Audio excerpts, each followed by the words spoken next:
The sound of her voice stopped Marcus Jameson in his dusty tracks outside the trading post in Cherry Creek, Colorado Territory, on a scorching afternoon in July 1878, and he found himself unable to move, unable to breathe, unable to do anything but listen to the purest, most heartbreaking lullaby he had ever heard in his 32 years of hard living. Marcus had ridden into town for supplies, nothing more than flour, salt, and ammunition for his sprawling cattle ranch 15 miles north of Cherry Creek. His ranch, the Double J, ran 3,000 head of cattle across 10,000 acres of Colorado grassland, and he had built it from nothing over the past decade with his own calloused hands and stubborn will. He was a practical man, a serious man, someone who dealt in numbers and livestock and the harsh realities of making a living in this unforgiving territory. But that voice reached inside his chest and grabbed hold of something he thought had died years ago when his wife Sarah passed from fever, leaving him alone in that big ranch house with nothing but memories and regrets. He rounded the corner of the trading post, following the sound, and found her sitting on a wooden bench in the shade of the building's overhang. A young woman, maybe 23 or 24 years old, held a stranger's baby in her arms while a weathered-looking mother stood nearby, tears streaming down her face as she tried to gather her other 3 children who were running wild in the street.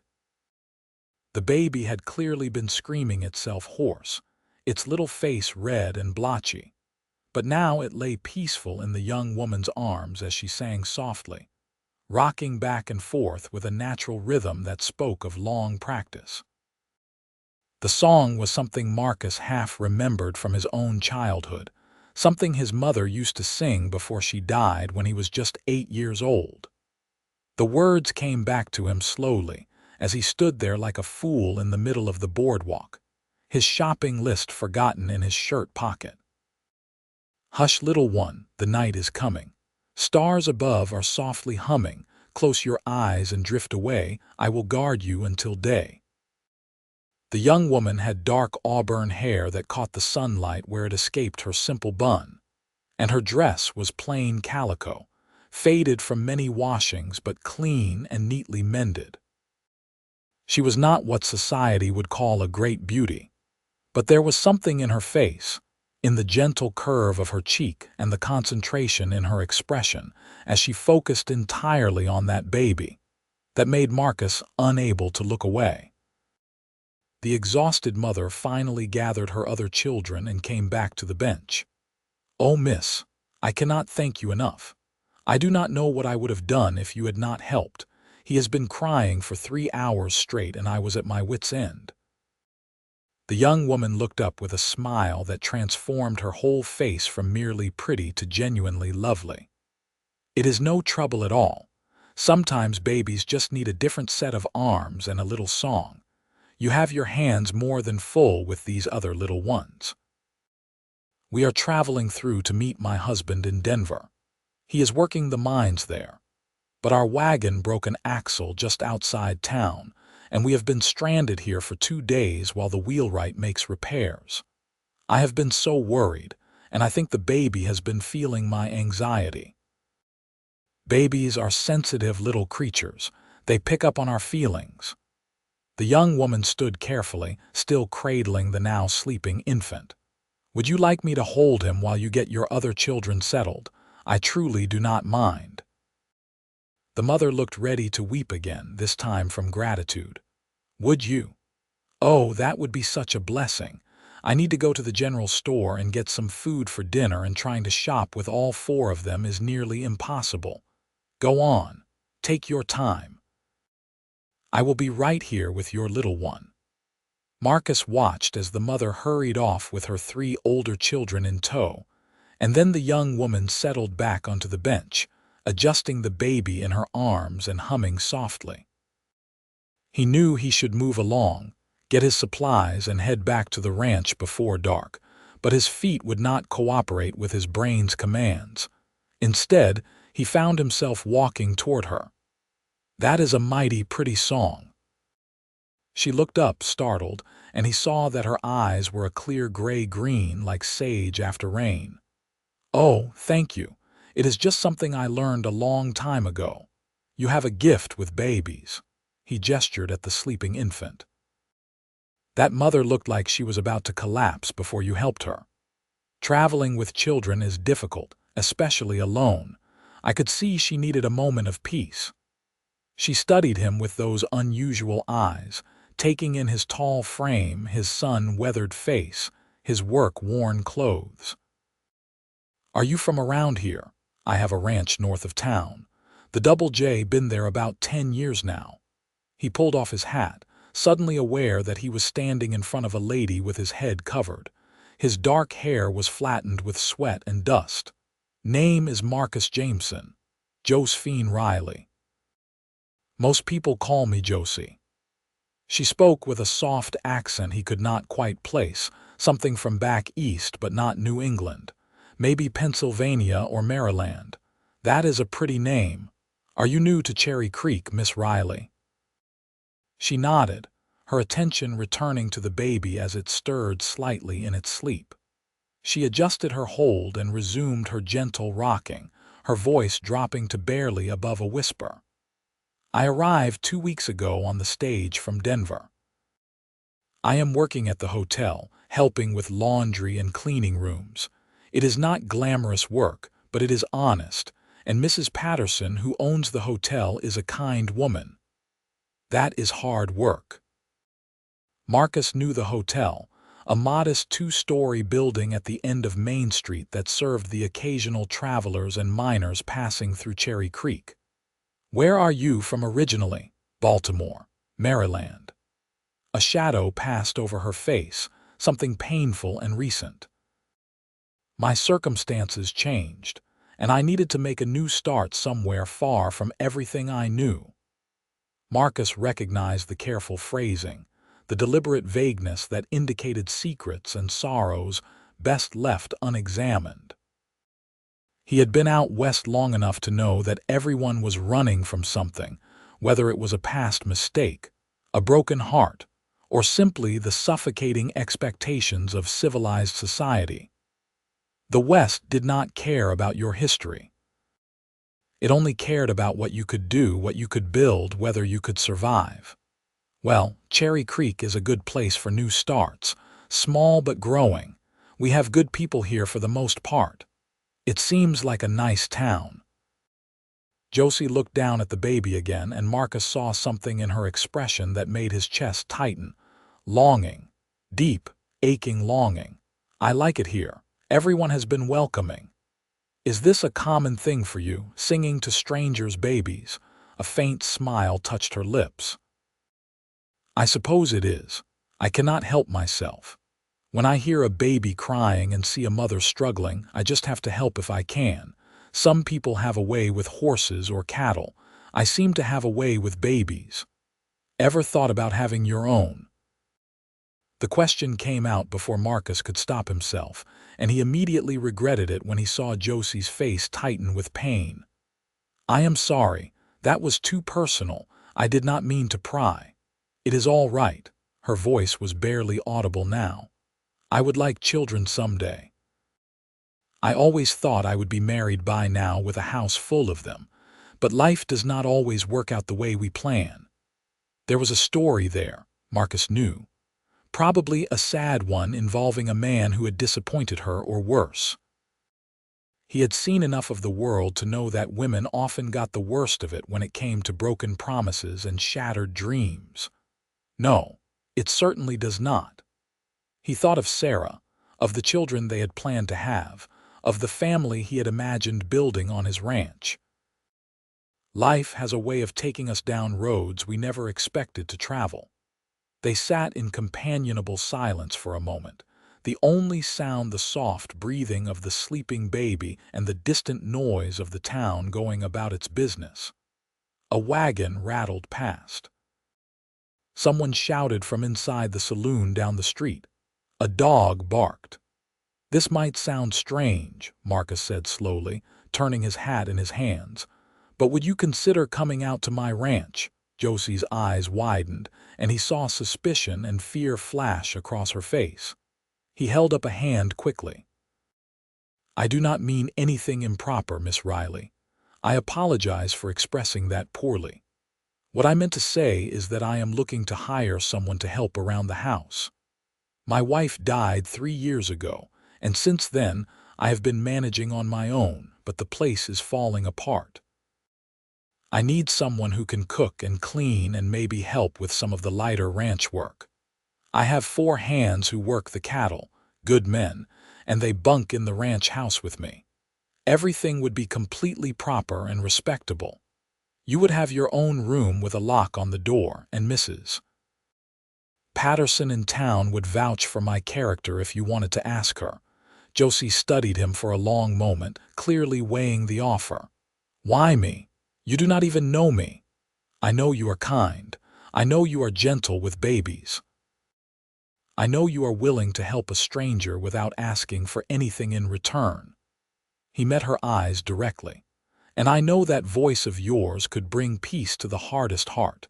That is more than enough for me. I am not sure I understand what my voice has to do with housekeeping." Marcus felt heat rise in his face. "It is just that the ranch can be a lonely place. Hard and lonely. Having someone around who can bring a little softness to it, a little beauty, well, that would be worth more than clean floors and hot meals. You are being very honest." "I have found that honesty is the best policy, especially out here where your word is all you have." He cleared his throat. "I can pay you fair wages, more than the hotel probably pays. You would have room and board and Sundays off to come to town for church if you are so inclined. I am not trying to trap you or trick you, Miss Riley. I am just a man who needs help and happened to meet someone who might need a better situation than washing sheets at a hotel. Can I think about it?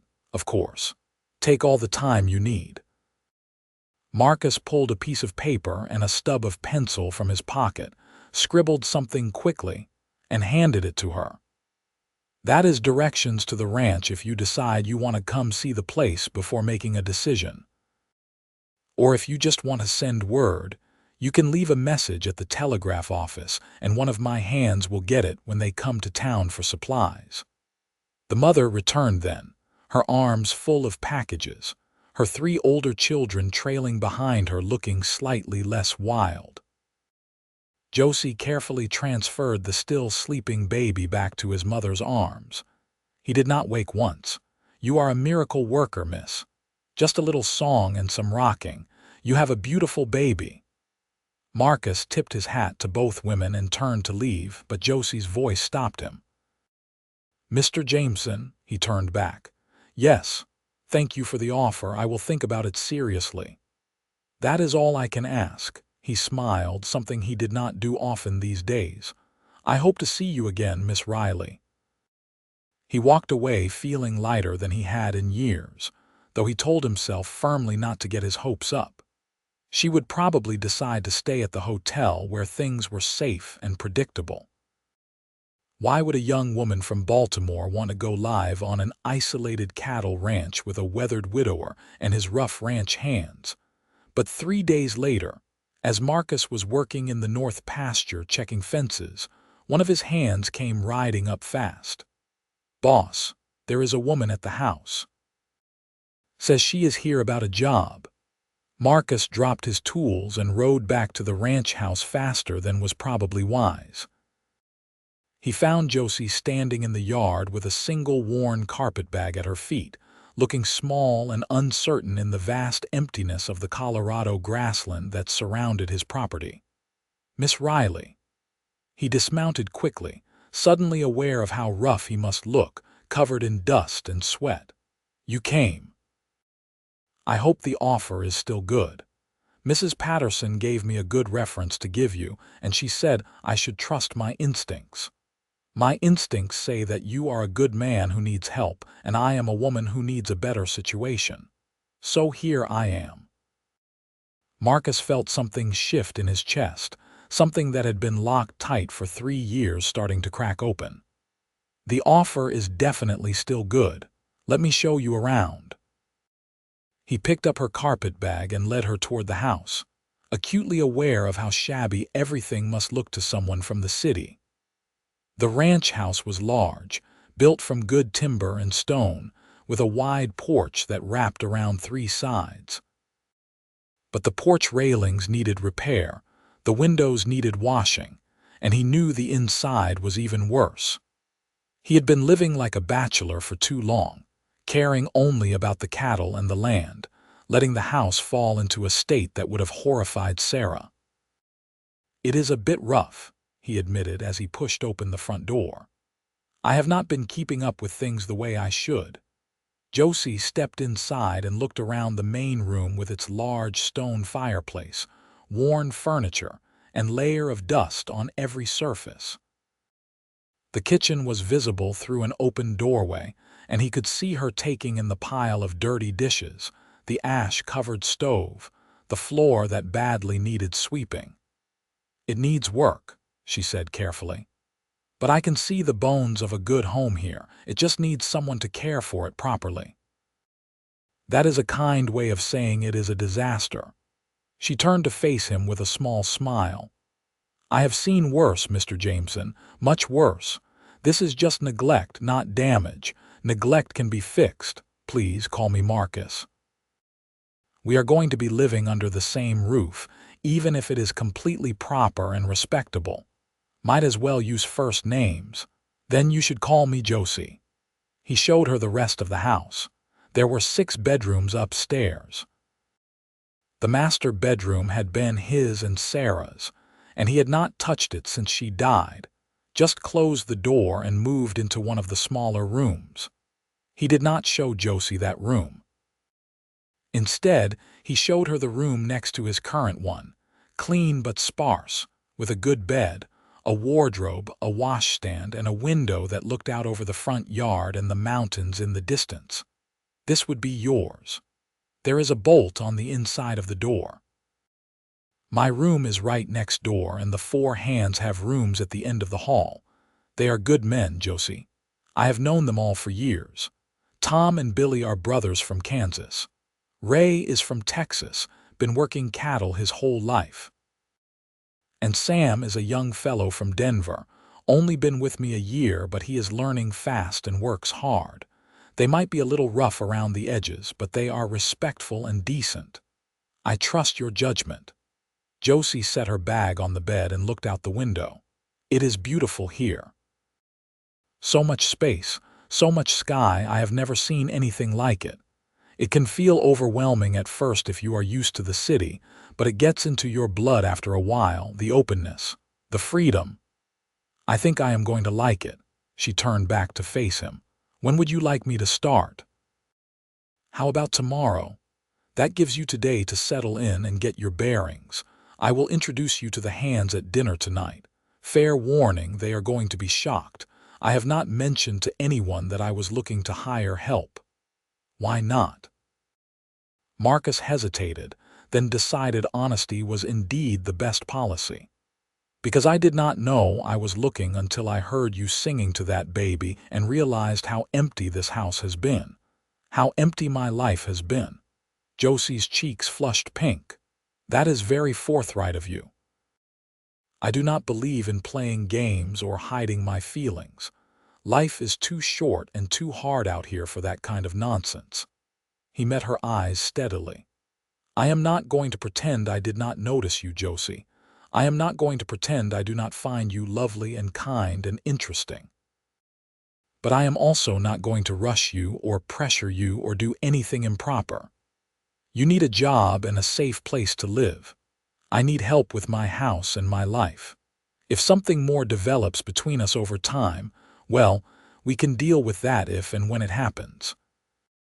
But for now, this is just an employer offering a job to an employee, clear and simple. You are unlike any man I have ever met, Marcus Jameson. I will take that as a compliment. It is one." She smoothed her skirt with nervous hands. "I should probably tell you why I left Baltimore. You deserve to know what you are getting into by hiring me. You do not owe me any explanations. I want to give you one anyway. She took a deep breath. I was engaged to be married. His name was Thomas Whitmore. He came from a good family, had a good position at a bank, seemed like everything a woman could want. But 3 months before the wedding, I discovered he was already married. He had a wife and 2 children in Philadelphia. He had been planning to keep us both, moving between the 2 cities, living 2 separate lives. Marcus felt anger rise in his chest. What a fool! I confronted him, and he told me I should feel honored that he wanted me enough to go to such trouble. As if I should be grateful to be his mistress disguised as a wife. Her voice was bitter. When I refused and threatened to expose him, he turned the whole thing around on me. He told everyone that I had thrown myself at him, that I had tried to trap him, that I was a woman of loose morals trying to ruin a respectable man.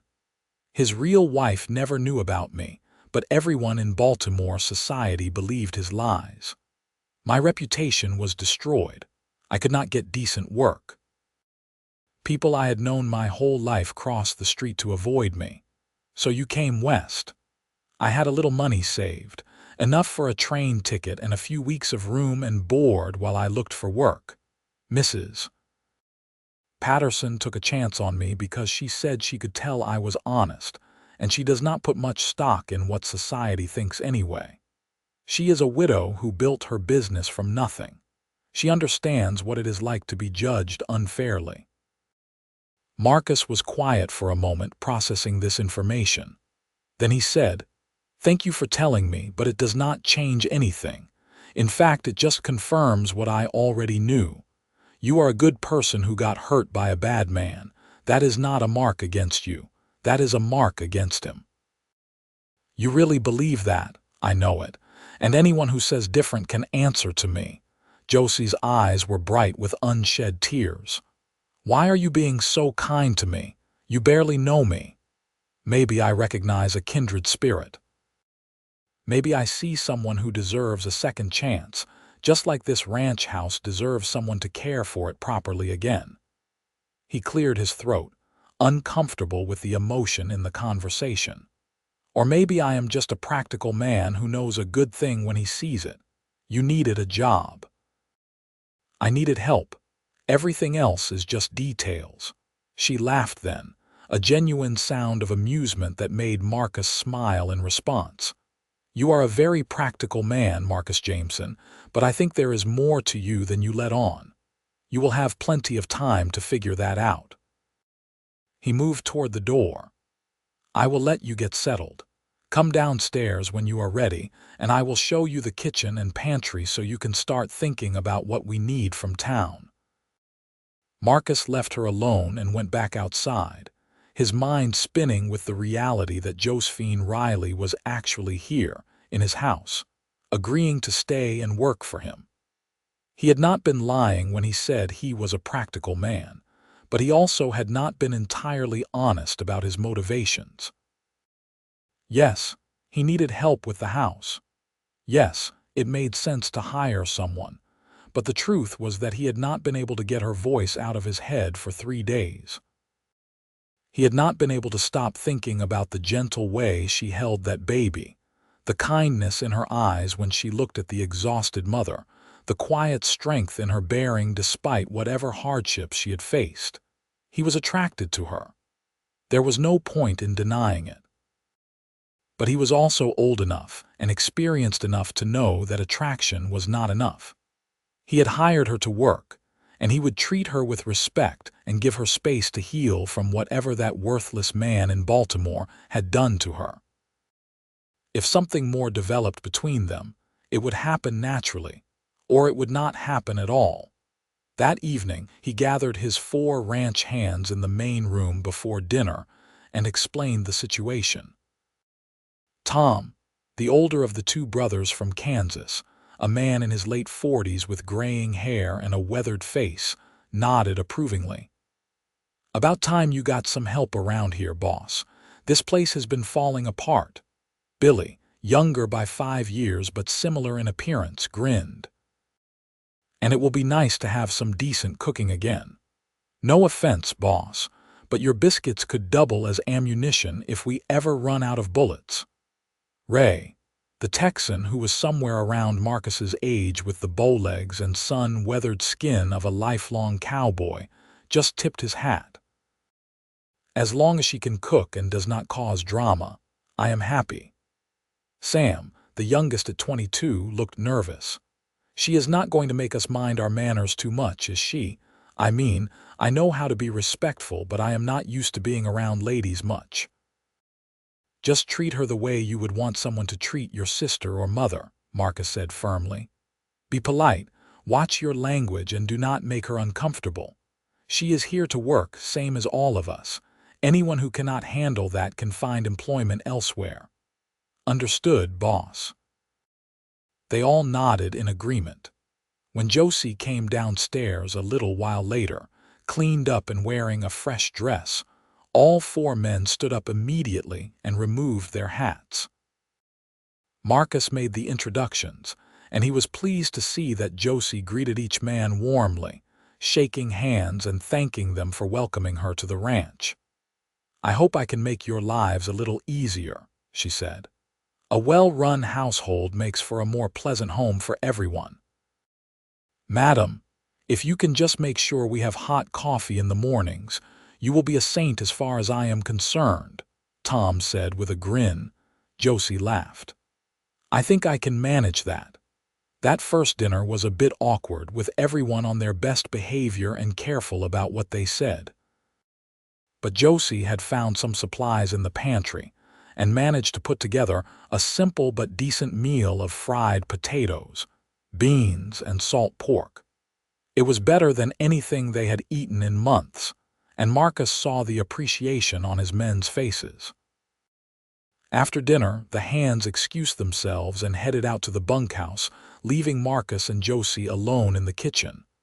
You do not have to clean up tonight, Marcus said. You have had a long day. I do not mind. I like to keep busy. Josie was already gathering plates and carrying them to the sink. Besides, I want to see what state the kitchen is really in so I can make a list of what needs to be done. It is pretty bad, I will admit.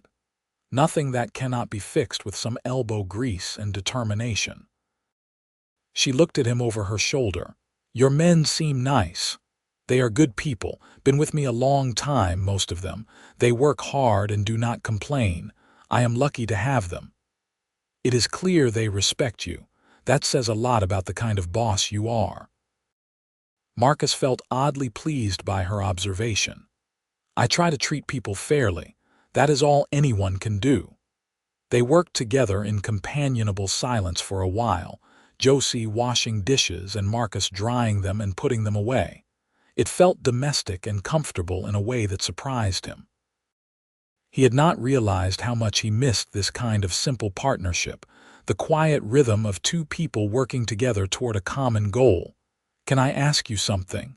Josie said after a while. Of course. Why did you really offer me this job? And please, give me the real reason, not the practical explanation. Marcus set down the plate he was drying and turned to face her. The real reason. I heard you singing to that baby, and something in me just broke open.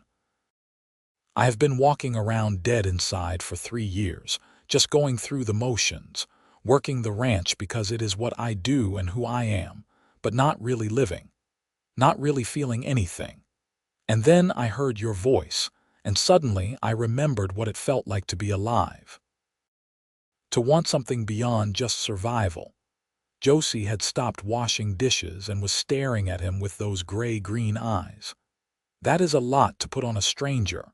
I know. And I am not expecting anything from you. I am not trying to replace my wife or fix my broken life by bringing you here. I am just saying that meeting you reminded me that there could be more to life than cattle and empty rooms. Whether that more involves you specifically, or whether you just opened my eyes to the possibility of something better, I do not know yet. But I am grateful either way. You are the most honest man I have ever met. It is a little overwhelming. Would you prefer I lie? No. She turned back to the dishes. I think I prefer the overwhelming honesty. At least I know where I stand. You stand as a woman I respect and admire who has agreed to work for me. Everything else is just possibility, Josie. Nothing more and nothing less. She was quiet for a moment, then said softly, I have not let myself think about possibilities in a long time. It is scary to start again. I understand that feeling very well. They finished the dishes in silence, and then Josie excused herself to go to her room, pleading exhaustion from the long day. Marcus sat by the fire for a while after she left, smoking his pipe and thinking about how strange life was. 3 days ago, he had been alone and resigned to staying that way. Now there was a woman upstairs in his house, a woman with a voice like an angel and a wounded heart, and he found himself hoping for things he had not allowed himself to hope for in years. The next few weeks fell into a comfortable routine. Josie threw herself into fixing up the house with an energy and determination that impressed Marcus. She cleaned every room from top to bottom, scrubbing floors and walls and windows until the whole place shone. She organized the pantry and made lists of supplies needed from town. She mended curtains and linens that had been torn or moth-eaten. She even tackled the master bedroom that Marcus had been avoiding, carefully packing away Sarah's things and asking him what he wanted to keep and what he was ready to let go. That had been hard. Standing in that room again, seeing Sarah's dresses still hanging in the wardrobe, her brush still on the dressing table with a few strands of her blonde hair caught in the bristles. But Josie had been gentle and patient, never pushing, just quietly helping him sort through the memories and decide what to keep and what to give away. You do not have to get rid of everything, Josie had said. Some things are worth keeping. They are part of your history, part of who you are. I feel like I should let it all go, start fresh. Why?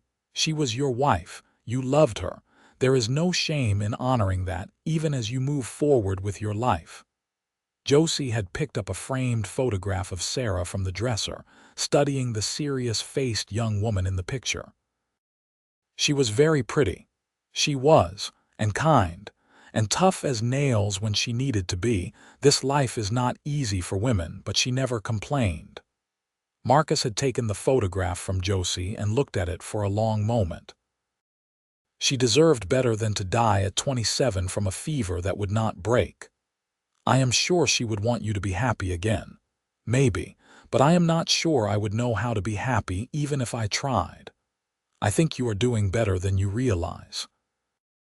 Josie had smiled at him then, and something in that smile had made his heart beat faster. The house slowly transformed under Josie's care. She planted flowers in boxes under the windows and on the porch railings. She made new curtains from fabric she bought on one of their trips to town. She even convinced Marcus to fix the broken porch railings and paint the trim around the windows. The ranch hands pitched in when they had spare time, surprised and pleased to see the place looking cared for again. But it was not just the house that was changing. Marcus found himself looking forward to meals, not just because the food was good, but because it meant sitting across the table from Josie and talking about their days. She had opinions on everything from politics to philosophy to the best way to make biscuits, and she was not afraid to argue with him when they disagreed. He liked that about her. She did not defer to him just because he was her employer or because he was a man. She treated him as an equal, someone worth engaging with intellectually. And sometimes, in the evenings after dinner when the hands had gone to the bunkhouse, Josie would sing while she worked on mending or other household tasks. She would sing those same lullabies he had first heard in town, and Marcus would sit in his chair by the fire, pretending to read but really just listening to her voice wash over him like a benediction. One evening about 6 weeks after Josie had arrived, Marcus came in from a long day of moving cattle to find her in the kitchen making dinner and singing softly to herself. But this time, she was not alone. She was holding a baby, rocking it gently as she stirred something on the stove with her free hand. "Whose baby is that?" Marcus asked, startled. Josie looked up with a smile. "This is little Emma. She belongs to John and Mary Walsh, the couple who run the dry goods store in town. Mary was feeling poorly today, and someone mentioned that I had a way with babies, so John brought Emma out here and asked if I could watch her for a few hours. I hope that is all right. He's going to come pick her up after he closes the store. Of course it is all right." Marcus came closer, looking down at the tiny infant in Josie's arms. She could not have been more than 2 months old, with wispy dark hair and big blue eyes that stared up at him with that unfocused intensity of the very young. "She is a pretty little thing. She is perfect." Josie's voice was full of longing again, that same aching want he had heard the first time they met. "I could hold her forever and never get tired of it." Marcus watched as Josie deftly managed to finish cooking while holding the baby, moving around the kitchen with practiced ease. She had clearly done this before, probably many times. Maybe she had helped care for younger siblings or neighbors' children. Maybe she had always been the one people turned to when they needed help with babies. "You really do have a gift for this," he said quietly. "I think I was meant to be a mother, but life had other plans. Life's plans can change." She looked at him then, and there was something in her expression that made his breath catch. "Can they? I think so. I hope so." They held each other's gaze for a long moment, and Marcus felt the air between them crackle with possibility. This was dangerous territory. She was his employee. She had been hurt badly by a man who made promises he had no intention of keeping. The last thing Marcus wanted was to make her feel pressured or uncomfortable, but he also could not deny what he was feeling. Over the past 6 weeks, Josie had become more than just someone who worked for him. She had become essential to his daily life, to his sense of peace and purpose. He found himself thinking about her constantly, wondering what she was doing when he was out on the range, hurrying back to the house at the end of the day just to see her smile, lying awake at night knowing she was in the next room and fighting the urge to go to her. He was falling in love with her. Maybe he had been falling in love with her since the moment he heard her sing. And that terrified him because he had no idea if she felt the same way, or if she was just grateful to have a safe place to land after the disaster in Baltimore. John Walsh arrived just as they were finishing dinner, full of apologies and gratitude. "Mary is feeling better now. I think she just overdid it yesterday with cleaning. But she was so grateful when I told her Josie had agreed to watch Emma. We have heard all about your way with babies, miss." "It was my pleasure. Emma is an angel." Josie carefully transferred the sleeping baby to her father's arms. "You tell Mary I am happy to help anytime she needs it." "That is very kind of you." John shifted Emma to one arm and pulled out his wallet. "Let me pay you for your time." "Absolutely not. I did not watch her for money. I watched her because she is a sweet baby and because your wife needed help. At least let me bring you some extra supplies from the store. We just got in a shipment of good coffee and tea from Denver." "That would be lovely. Thank you." After John left, Josie returned to the kitchen and started cleaning up from dinner. Marcus followed her, unable to stay away. "That was good of you to help them like that. I told you, I cannot help myself when it comes to babies." She was scrubbing a pot with more force than necessary, and Marcus sensed something was wrong. "Josie, are you all right?" "I am fine." "You are a terrible liar." She stopped scrubbing and set down the pot, bracing her hands on the edge of the sink. Her shoulders were tense, and when she spoke, her voice was thick with emotion. Holding that baby today, singing to her, taking care of her, it just reminded me of everything I am not going to have. I am 24 years old, Marcus. I should be married by now. I should have my own babies to sing to. But instead, I am borrowing other people's children and pretending for a few hours that I am something other than a woman with a ruined reputation living on someone else's charity. You are not living on charity. You work hard. You have earned your place here. You know what I mean. She turned to face him, and there were tears on her cheeks. I am grateful for this job. I am grateful for your kindness. But it does not change the fact that my life is not what I wanted it to be. That I am probably never going to have the things I dreamed about as a little girl. Marcus crossed the distance between them in 2 steps and took her face in his hands, wiping away her tears with his thumbs. Listen to me. You are one of the strongest, kindest, most capable women I have ever met. What happened in Baltimore was not your fault. It does not define you, and it does not mean you cannot have the life you want. How? Who would want me now? I am damaged goods in the eyes of society. Society can go to hell.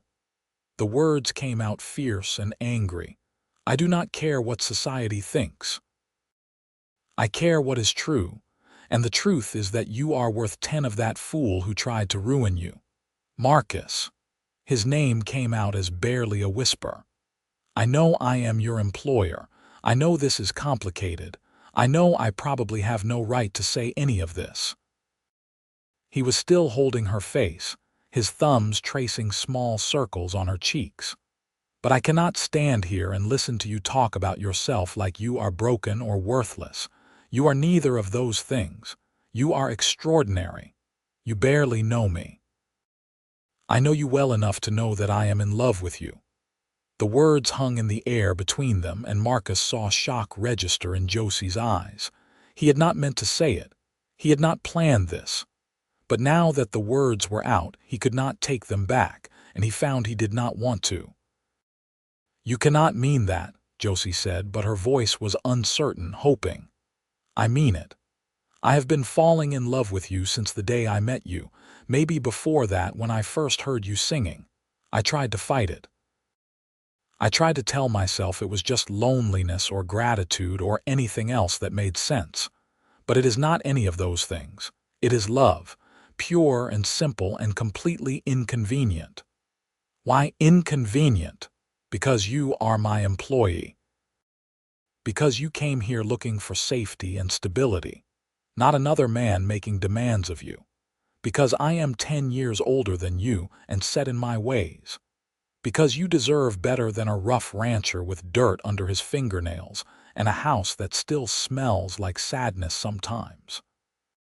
He dropped his hands from her face and stepped back. I should not have said anything. I am sorry. I do not want to make you uncomfortable or feel like you have to leave. Marcus, wait. Josie reached out and caught his hand. Do not apologize. Do not take it back. Why not? Because I am falling in love with you too. The world seemed to stop. Marcus stared at her, afraid to believe what he had heard. What did you say? I said I am falling in love with you. I have been fighting it just as hard as you have, telling myself all the reasons it was a bad idea. You are my employer. I came here to start over, not to jump into another relationship. I do not want to make the same mistake I made with Thomas, trusting the wrong man and getting hurt. She squeezed his hand tightly. But you are nothing like Thomas. You are honest and kind and decent. You have given me space to heal without pressuring me. You have made me feel safe and valued. And somewhere along the way, I stopped just being grateful to you and started wanting more. Josie. Her name came out rough with emotion. I am scared, she admitted. I am terrified of making another mistake. But I am more terrified of walking away from something real because I am too afraid to take a chance. Marcus pulled her into his arms, and she came willingly, burying her face in his chest. He held her tight, breathing in the scent of her hair, feeling the warmth of her body against his. This was real. This was happening. This extraordinary woman had just told him she was falling in love with him. "I would never hurt you the way he did," Marcus said into her hair. "I would rather cut off my own arm than cause you pain. I believe you." They stood like that for a long time, just holding each other in the kitchen while the fire crackled and the night settled in around the ranch. Finally, Marcus pulled back just enough to look down at her face. "What do we do now?" "I do not know." Josie gave a shaky laugh. "I did not exactly plan for this. Neither did I." Marcus brushed a strand of hair back from her face. "But I think we should take it slow. Give ourselves time to figure out what this is and where it could go. No rushing. No pressure. Just two people who care about each other trying to build something good." "That sounds wise." "I can be wise occasionally." "Occasionally." She was smiling now, and it made his heart soar to see that smile directed at him with such warmth. "I have my moments." He traced the line of her cheek with one finger. "Can I kiss you?" "I wish you would." Marcus lowered his head slowly, giving her every chance to change her mind, but she did not pull away. Instead, she rose up on her toes to meet him halfway, and when their lips touched, it felt like coming home. The kiss was gentle at first, tentative, two wounded people carefully exploring something new and precious. But then Josie made a small sound in the back of her throat and pressed closer, and Marcus forgot about being careful. He forgot about everything except the woman in his arms and the way she kissed him back with equal passion and need. When they finally broke apart, both breathing hard, Marcus rested his forehead against hers. That was worth waiting for. Yes, it was. Josie's hands were fisted in his shirt, and she did not seem inclined to let go. "We should probably stop before I forget myself and do something improper." "Probably." But she did not move away. Marcus forced himself to step back, putting distance between them before his self-control evaporated completely. "You make it very hard to be a gentleman, Josie Riley." "I will take that as a compliment. It is the highest compliment I can give." They smiled at each other like fools for a moment, and then Josie turned back to the dishes with pink cheeks and shaking hands. Marcus sat at the kitchen table and watched her work, content to just be in her presence. Everything had changed in the space of one conversation, one kiss. The house did not feel empty anymore. His life did not feel purposeless. For the first time since Sarah died, Marcus felt like he had a future worth looking forward to. The next few months were some of the happiest of Marcus's life. He and Josie courted properly, or as properly as they could when they lived under the same roof. They took walks together in the evenings after dinner. They sat on the porch and talked for hours about everything and nothing. They went to town together on Sundays for church and social events, and Marcus took great pleasure in seeing the acceptance and respect Josie received from the people of Cherry Creek. It helped that Mrs. Walsh spread the word about Josie's gift with babies. Before long, half the mothers in town were bringing their children to the ranch for Josie to watch while they ran errands or simply got a break from the exhausting work of motherhood. Josie never charged money, but people brought gifts of food, fabric, and other goods to show their appreciation. The women of Cherry Creek adopted Josie as one of their own, and any whisper of scandal from her past was firmly quashed by the ladies who knew her character firsthand. Marcus's ranch hands were delighted with the new arrangement. They could see how happy their boss was, and they approved of Josie without reservation. She treated them with respect and kindness, mending their clothes and making sure they had hearty meals and occasionally baking special treats, just because she knew they worked hard. "You better marry that woman, boss," Tom said one day while they were out checking cattle. "She is too good to let slip away." "I am planning on it," Marcus admitted. "I am just trying to give her time. She was hurt badly before. I do not want to rush her into anything." "With all due respect, boss, I think you are the only one worried about rushing. That woman looks at you like you hung the moon. She is ready whenever you are." Marcus thought about that conversation for days afterward. Was he holding back out of respect for Josie's needs, or was he holding back out of his own fear? What if he could not make her happy? What if he failed her the way he felt he had failed Sarah, unable to protect her from illness and death? But then he would see Josie singing to someone's baby on the porch, sunlight catching in her auburn hair, and he would know that he could not live without her. She had brought light and life back into his world. She had reminded him what it meant to truly live instead of just exist. And he wanted to spend the rest of his life making sure she knew how precious she was. He chose a Sunday in late October to propose. The leaves on the cottonwoods along the creek had turned gold, and the air had that crisp quality that signaled winter was coming. Marcus took Josie on a picnic to his favorite spot on the ranch, a high meadow that overlooked the valley with the mountains rising up in the distance. They spread a blanket and ate the lunch Josie had packed, talking and laughing as they always did. Then Marcus took a deep breath and reached into his pocket. "Josie, I need to ask you something." "All right."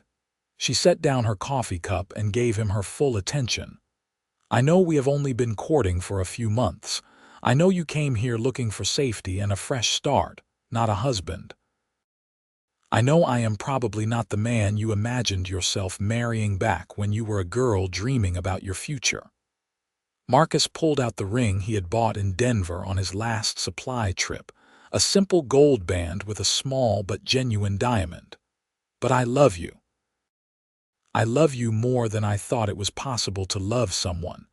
And I want to spend the rest of my life with you. I want to have children with you. I want to grow old with you on this ranch. So I am asking, Josie Riley, will you marry me?" Tears were streaming down Josie's face, but she was smiling through them. "Yes, yes, of course I will marry you." Marcus's hand shook as he slid the ring onto her finger. It fit perfectly. Then he pulled her into his arms and kissed her with all the love and hope and joy that was overflowing in his chest.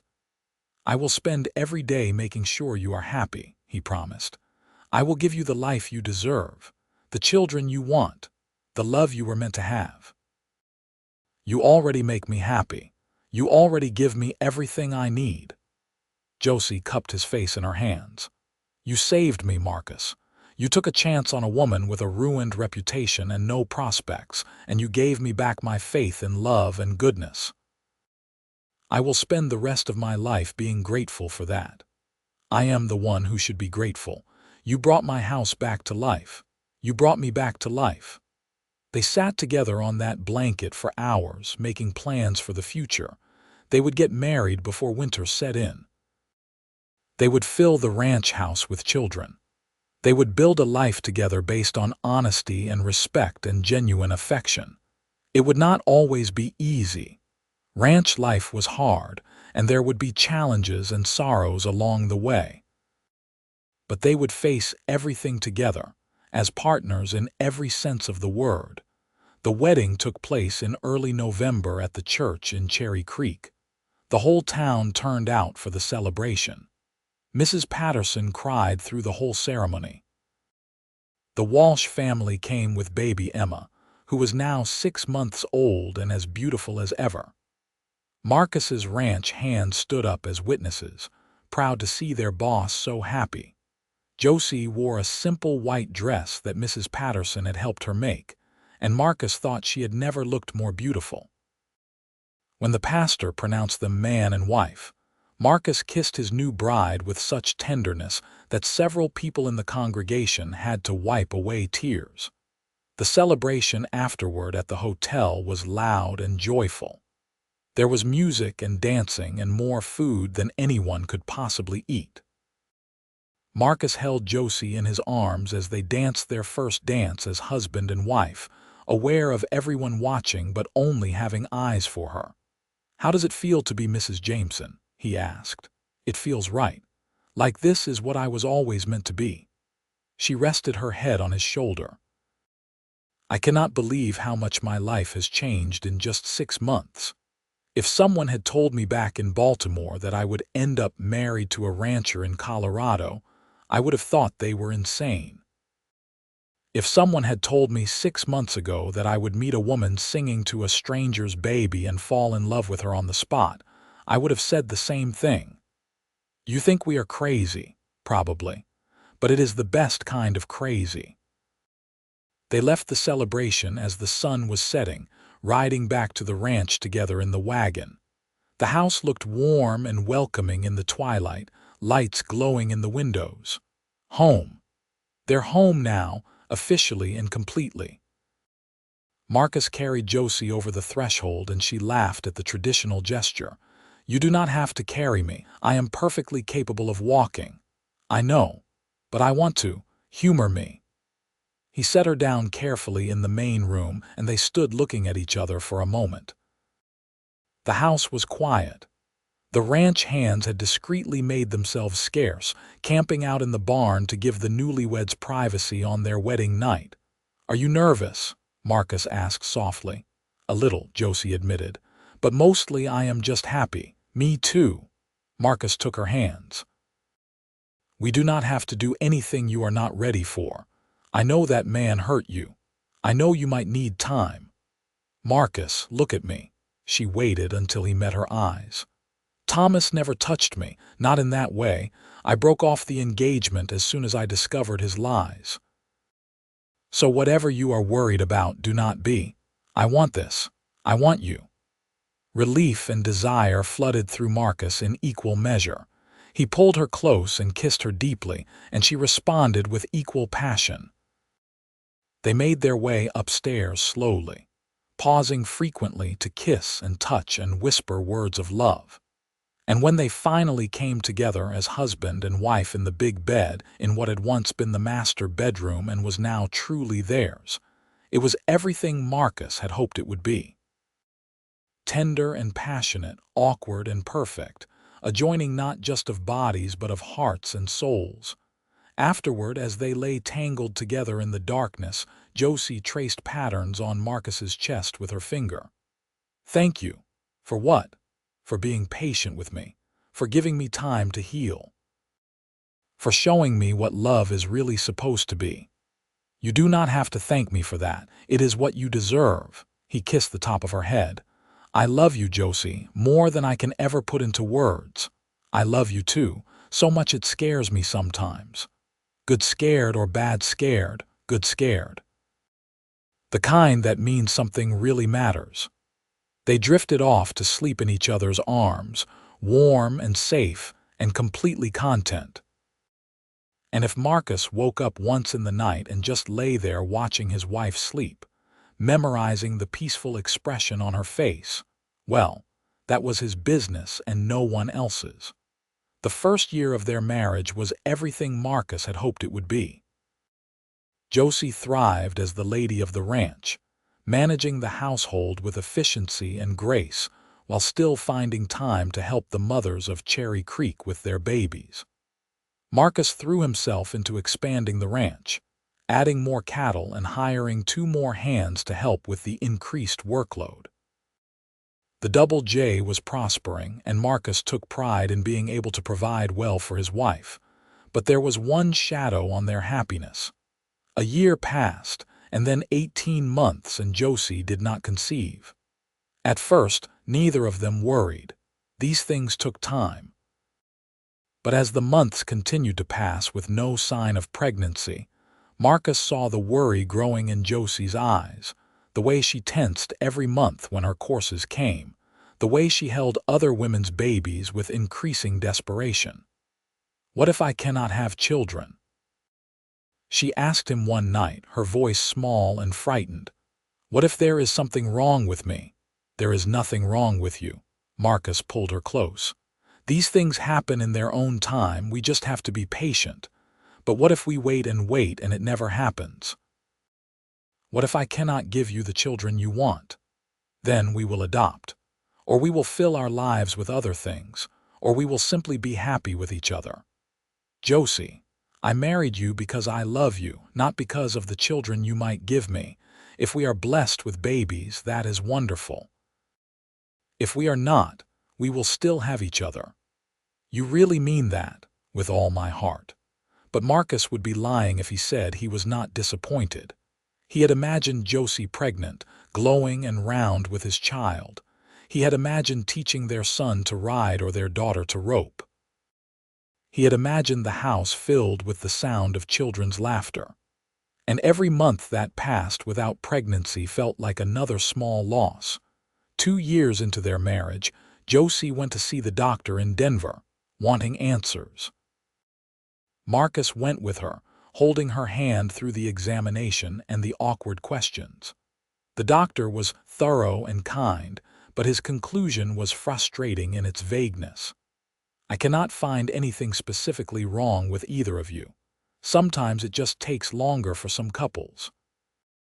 My advice is to keep trying and not to worry too much. Stress can actually make conception more difficult. On the train ride home, Josie was quiet and withdrawn. Marcus tried to cheer her up, but nothing seemed to reach her. That night, he found her in the room that was supposed to be a nursery, the one she had painted a soft yellow the year before in hopeful anticipation. She was standing by the empty cradle Marcus had built, tears streaming down her face. "I am so sorry," she whispered.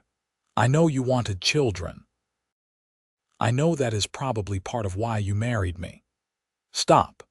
Marcus crossed the room and turned her to face him. "Listen to me very carefully. I married you because you are the love of my life, because my world is better with you in it, because I cannot imagine spending a single day without you. Yes, I would love to have children with you, but if that is not in our future, it does not change how I feel about you or our marriage. Do you understand me? I do not know how to stop wanting it. Every time someone brings their baby to the ranch, every time I sing lullabies and rock them to sleep, I am pretending that baby is mine, that I am singing to our child instead of someone else's. I know." Marcus pulled her close, letting her cry against his chest. "I know it hurts. But we have to trust that things will work out the way they are meant to. Do you really believe that? I am trying to." 3 months later, Josie woke up feeling sick to her stomach. She dismissed it as something she ate, but when the nausea continued for several days, accompanied by exhaustion and tender breasts, Marcus dared to hope. Josie refused to hope at first, terrified of being disappointed. But when her courses were 2 weeks late and the nausea showed no signs of stopping, she finally allowed herself to believe. "I think I might be pregnant," she told Marcus one evening, her voice trembling with hope and fear. Marcus felt his heart nearly stop in his chest. "Are you sure?" "No. But all the signs are there." She placed a hand over her still flat stomach. "I am afraid to believe it. What if I am wrong? Then we will deal with that if it happens. But for now, let's allow ourselves to be happy. Let's allow ourselves to hope." The doctor confirmed the pregnancy a week later. Josie was indeed expecting, probably about 6 weeks along based on her symptoms. The baby would arrive sometime in late April or early May. Marcus had never seen Josie so happy. She glowed with joy, singing even more than usual as she went about her work. She started sewing tiny clothes and blankets. She made plans for the nursery. She read every book about pregnancy and childbirth she could get her hands from the library in Denver. Marcus was just as excited, though he tried to temper his enthusiasm with caution. Childbirth was dangerous, especially out here where medical care was limited. He had lost Sarah to fever, and the thought of losing Josie the same way kept him awake at night. But he did not voice these fears to her. She was happy, and he would not steal that joy from her with his worries. The pregnancy progressed well. Josie stayed healthy despite the initial nausea. By December, she was starting to show, her body rounding gently with the growing baby. By February, she could feel movement, and she would grab Marcus's hand and place it on her belly so he could feel their child kicking. "Our baby is strong," she said one night as they lay in bed. Marcus's hand splayed across her swollen stomach. "Feel that? Those are definitely kicks, not just flutters. Maybe we are having a little fighter." Marcus pressed a kiss to her bare shoulder. "Someone who will take after their mother, or their father. You are the toughest man I know. Tough enough to be terrified of bringing a baby into the world." Josie rolled over carefully to face him. "You are scared. Of course I am scared. Childbirth is dangerous. What if something goes wrong? What if I lose you? You are not going to lose me." She cupped his face in her hands. "I am strong and the baby is healthy. Doctor Morrison said everything looks perfect, and we have arranged for Mrs. Walsh and Mrs. Patterson to be here when my time comes. They have both helped with many births.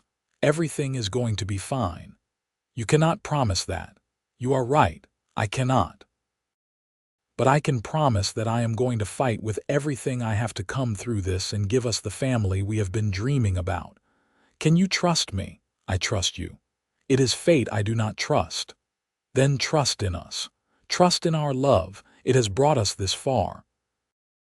It will see us through whatever comes next." Marcus held his wife close, feeling the swell of her belly pressed against him, feeling the movements of the child they had created together. He prayed silently to a God he was not sure he still believed in, asking for protection and mercy and the strength to face whatever the future held. Josie's time came on a warm night in early May, 2 weeks earlier than expected. Marcus had just come in from checking on a sick calf when Josie met him at the door with her hand pressed to her lower back. "It is time." Those 2 words sent Marcus into organized panic. He sent Tom racing to town to fetch Mrs. Walsh and Mrs. Patterson while he helped Josie upstairs to their bedroom. She was calm, calmer than he had ever seen her, as if now that the moment had arrived, all her fears had evaporated. "Everything is going to be fine," she kept saying, squeezing his hand through the first contractions. "I can feel it. Our baby is coming, and everything is going to be perfect." Mrs. Walsh and Mrs. Patterson arrived within the hour and immediately took charge. They shooed Marcus out of the bedroom, telling him this was women's work and he would only be in the way. He paced downstairs for hours, unable to eat or sit still, his ears straining for any sound from upstairs.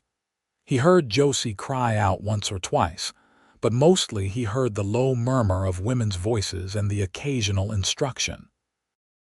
The ranch hands had gathered in the main room with him, offering silent support. Even hardened cowboys understood the fear and tension of waiting for a baby to be born. It was nearly dawn when Marcus heard the sound he had been waiting for. A baby's cry, strong and lusty, and unmistakably alive. He nearly collapsed with relief, but he could not relax completely until Mrs. Patterson came downstairs with a smile on her tired face. "You have a son, Marcus, a beautiful, healthy boy, and Josie came through perfectly. She is tired but well." Marcus did not remember running up the stairs. He only remembered bursting into the bedroom and seeing Josie propped up in bed, looking exhausted but radiantly happy, holding a tiny bundle wrapped in a white blanket. "Come meet your son," she said softly. Marcus approached the bed on shaking legs and looked down at the baby in his wife's arms. His son, his child. The baby had a shock of dark hair like Marcus and was making small snuffling sounds as he tried to find his mother's breast. "He is perfect," Marcus said, his voice breaking. "You are perfect. Thank you, Josie. Thank you for this gift. We made him together." Josie looked up at Marcus with eyes full of love. "What should we name him?" They had discussed names for months but never quite settled on one. Now, looking at his son's serious little face, Marcus knew exactly what felt right. "Matthew, after my father, Matthew Joseph Jameson." "Matthew," Josie repeated, testing the name. Yes, that is perfect. She handed the baby to Marcus, and he took his son with careful, reverent hands. The weight of the baby was almost nothing, but the significance of that tiny life pressed against his chest was overwhelming. This was his son. His child. A person who would carry his name and his legacy into the future. "Hello, Matthew," he whispered. "I am your papa, and I promise you are going to be loved every day of your life." The baby's eyes opened briefly, dark and unfocused, and Marcus felt his heart expand in his chest. He had thought he understood love when he fell for Josie. But this was something entirely different. This was primitive and fierce and absolute. He would kill anyone who tried to hurt this child. He would give his own life without hesitation to protect him. Over the next few days, the ranch house was full of visitors bringing gifts and well wishes. Every mother in Cherry Creek came to meet baby Matthew and marvel at how healthy and beautiful he was. Josie held court from her bed, tired but happy, accepting congratulations and advice with equal grace. Marcus barely slept those first few nights, too busy watching his wife and son. He would wake up every few hours when Matthew cried for feeding, listening to Josie sing those lullabies she had always sung to other people's babies. Only now she was singing to their child. The lyrics had new meaning now. "Hush, little one, the night is coming. Stars above are softly humming. Close your eyes and drift away. I will guard you until day."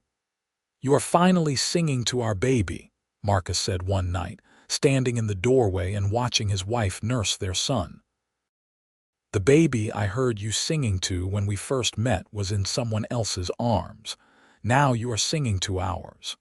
Josie looked up with a smile that could have lit up the whole house.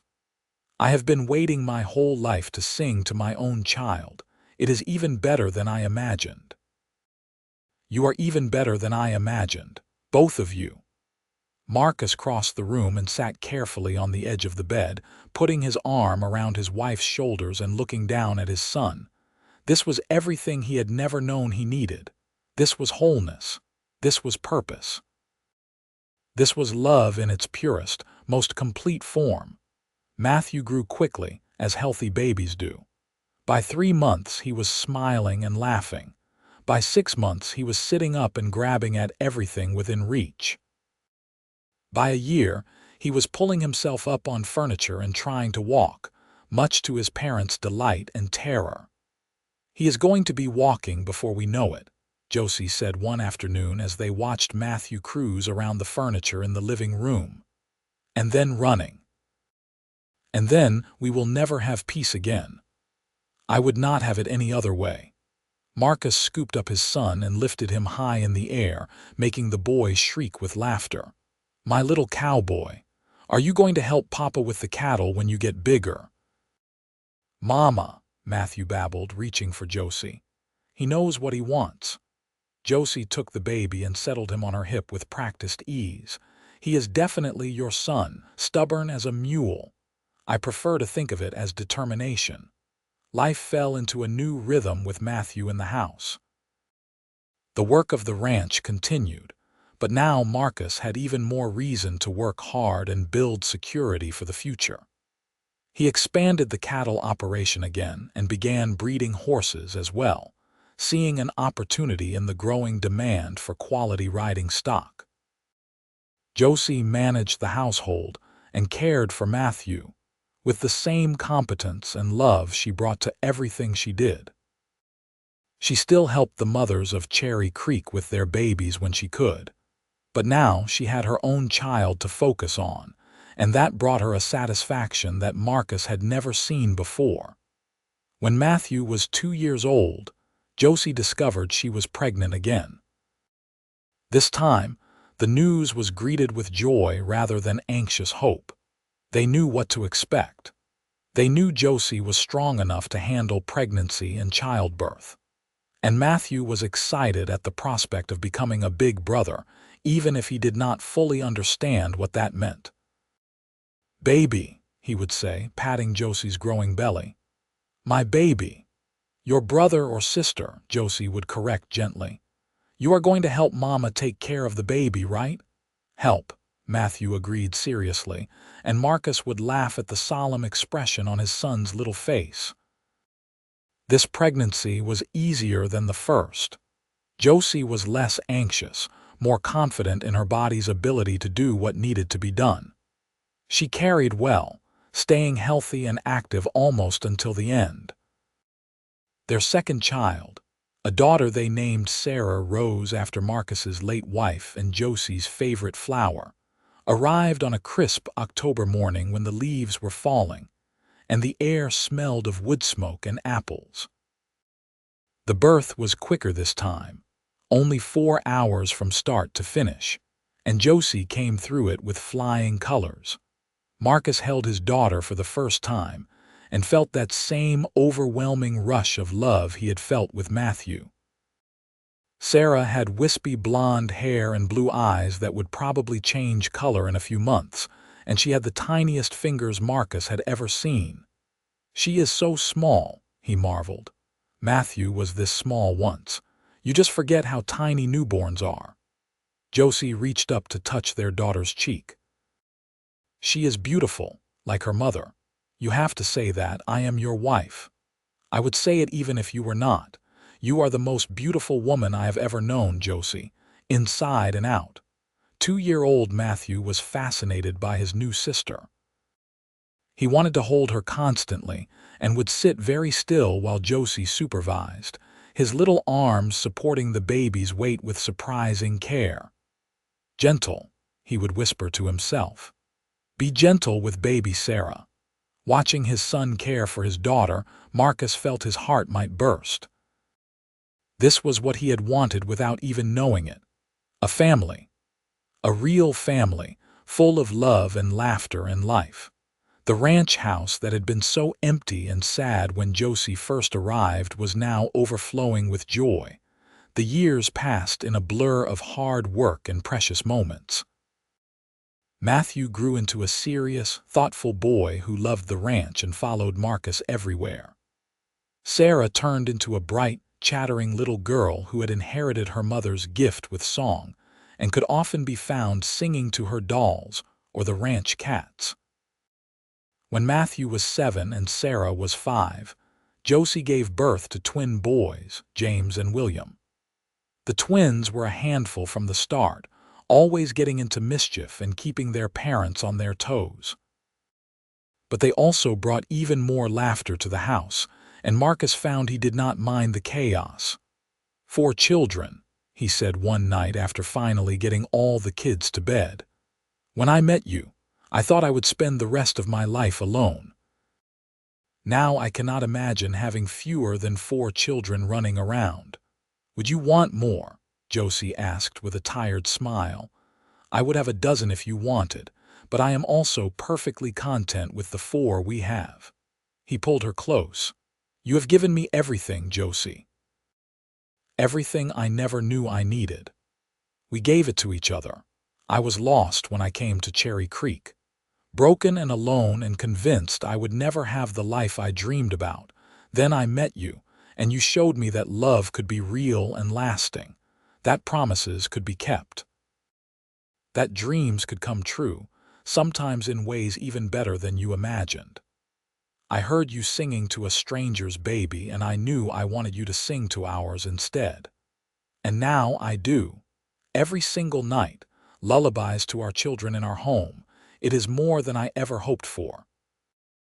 They sat together in the quiet house, listening to the peaceful sounds of their sleeping children upstairs. Outside, the ranch sprawled under the stars, 3,000 head of cattle and 200 horses grazing on good grassland. Inside, their family slept safe and warm. Marcus thought back to that hot July day in 1878 when he had heard Josie's voice for the first time. Nearly 12 years ago now. 12 years of marriage, of building a life together, of facing challenges and celebrating victories. They had weathered droughts and hard winters. They had lost cattle to disease and had to rebuild their herd. They had dealt with difficult neighbors and changing markets. But through it all, they had each other. The Double J was one of the most successful ranches in Colorado now. Marcus had a reputation as a fair employer and a skilled cattleman. Josie was respected throughout Cherry Creek as a kind, capable woman who could be counted on to help anyone in need. Their children were healthy and happy, growing up with advantages Marcus never had, surrounded by love and security. As Matthew grew older, he took on more responsibility at the ranch, learning from his father and showing real aptitude for the work. Sarah helped her mother with the house and garden, showing the same domestic skills and gentle nature that had first drawn Marcus to Josie. The twins were still young, but already their personalities were emerging. James was bold and adventurous. William was quieter, more thoughtful, always watching and learning. On their 15th wedding anniversary, Marcus took Josie back to the meadow where he had proposed. The children were spending the day with Mrs. Patterson in town, giving their parents a rare day alone together. "You remember standing here all those years ago?" Marcus asked, holding Josie close as they looked out over the valley. "How could I forget? I was so nervous, so hopeful, so terrified of making another mistake." She turned in his arms to face him. "But you were not a mistake. You were the best decision I ever made.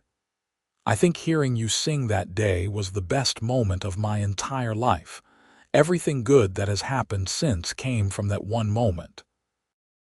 We have had a good life, have we not? The best. And it is not over yet. We still have years ahead of us, watching our children grow up and start their own families, growing old together on this ranch we built. I look forward to every moment of it."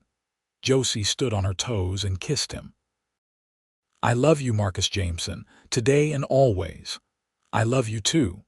My wife, my heart, the voice that called me back to life."